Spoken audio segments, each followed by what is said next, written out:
नमस्कार बंधुरा एनाज किचेन आपनादेर आबारो एकबार स्वागत। आशा करी आपनारा सबाई खूब भालो आछेन। प्रतिबारेर मतो आबारो फिरे एसेछि नतुन रेसिपि निये।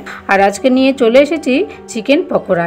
এই চিকেন পকোড়াটা খেতে হবে কিন্তু একদম পুরোপুরি দোকানের মতো। দোকানে যেইভাবে চিকেন পকোড়াটা তৈরি করে ঠিক সেইভাবেই কিভাবে বাড়িতে তৈরি করবেন সেটা আজকে আমি দেখিয়ে দেব। আর এই রেসিপিটা যদি ভালো লেগে থাকে লাইক শেয়ার করতে ভুলবেন না এবং কমেন্ট বক্সে জানাবেন কেমন হয়েছে। আর নিত্য নতুন রেসিপি দেখার জন্য চ্যানেলটিকে অবশ্যই সাবস্ক্রাইব করে দেওয়ার জন্য অনুরোধ রইল। তো ভিডিওটি কিন্তু স্কিপ না করে শুরু থেকে শেষ অবধি দেখতে থাকুন। চিকেন পকোড়া তৈরি করার জন্য নিয়ে নিয়েছি বোনলেস চিকেন। দেখুন পিসগুলো ঠিক এই রকম ছোট ছোট করে কেটে নিয়েছি। এর থেকেও কিন্তু ছোট করতে পারেন, দোকানে কিন্তু এর থেকেও কিন্তু ছোট করে। আমি একটু বড়ই রেখেছি। দিয়ে দিলাম 1.5 চামচ আদা রসুন কাঁচা লঙ্কা বাটা আর 1 চামচ টক দই। স্বাদ মতো নুন অ্যাড করবেন এখানে। আর 1/2 চামচ লাল লঙ্কার গুঁড়ো, 1/2 চামচের থেকে কম গোলমরিচের গুঁড়ো আর 1 চামচ ভিনেগার অ্যাড করলাম। 1 চামচ মতো লেবুর রস দিয়ে দিয়েছি। লেবুর রসটা না চাইলে কিন্তু আপনারা নাও দিতে পারেন, যেহেতু এখানে কিন্তু টক দই দেওয়া আছে। এবার সব কিছু উপকরণ ভালো করে কিন্তু চিকেনের সাথে মাখিয়ে নিতে হবে। আপনারা অবশ্যই কিন্তু বোনলেস চিকেন নেওয়ার চেষ্টা করবেন। এখানে ভালোভাবে মাখা হয়ে গেছে। এবার এইভাবে ম্যারিনেট করে রেখে দেবো 1 থেকে 1.5 ঘন্টা। আপনাদের হাতে সময় কম থাকলে অবশ্যই কিন্তু আধ ঘন্টা অন্তত ম্যারিনেট করে রেখে দেবেন।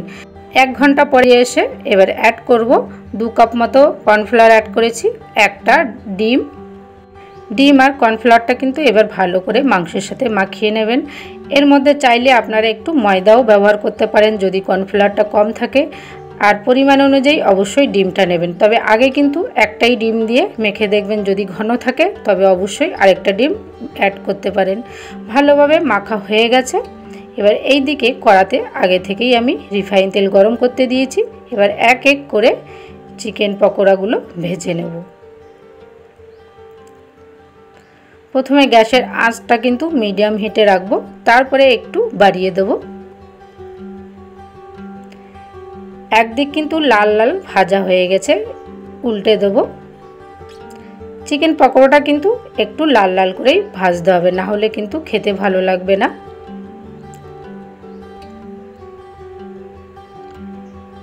ভাজা হয়ে গেছে, দেখুন লাল লাল করে একদম ভাজা হয়ে গেছে। এই রকম লাল লাল হলেই তবে আমি নামিয়ে নেব।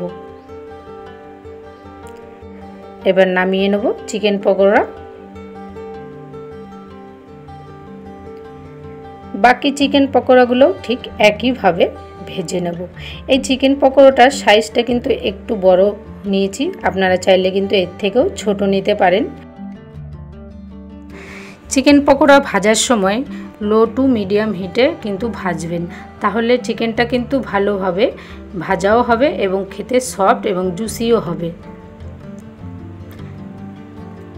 এগুলো ভালোভাবে ভাজা হয়ে গেছে, লাল লাল করে নামিয়ে নেব। এবার এইভাবে দোকানের মতো একদম পারফেক্টভাবে চিকেন পকোড়া বাড়ির সকলের জন্য তৈরি করে ফেলুন। সন্ধ্যাবেলায় একটা দারুণ টিফিন হয়ে যাবে এবং খেতেও কিন্তু দুর্দান্ত হবে।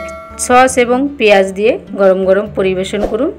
এবার একটা আমি ভেঙে দেখিয়ে দেবো। দেখুন চিকেনটা কতটা নরম এবং জুসি হয়েছে, দারুণ লাগে খেতে। এইভাবে চিকেন পকোড়াটা করলে আপনারা কিন্তু অবশ্যই একবার হলেও এটা ট্রাই করবেন। আর যদি ভালো লেগে থাকে লাইক শেয়ার করতে ভুলবেন না এবং কমেন্ট বক্সে জানাবেন কেমন হয়েছে। আর নিত্য নতুন রেসিপি দেখার জন্য চ্যানেলটিকে সাবস্ক্রাইব করে দেওয়ার জন্য অনুরোধ রইল। সুস্থ থাকবেন, ভালো থাকবেন। আবারও দেখা হবে নেক্সট রেসিপি নিয়ে। প্লিজ আপনারা অবশ্যই পাশে থাকবেন। ধন্যবাদ।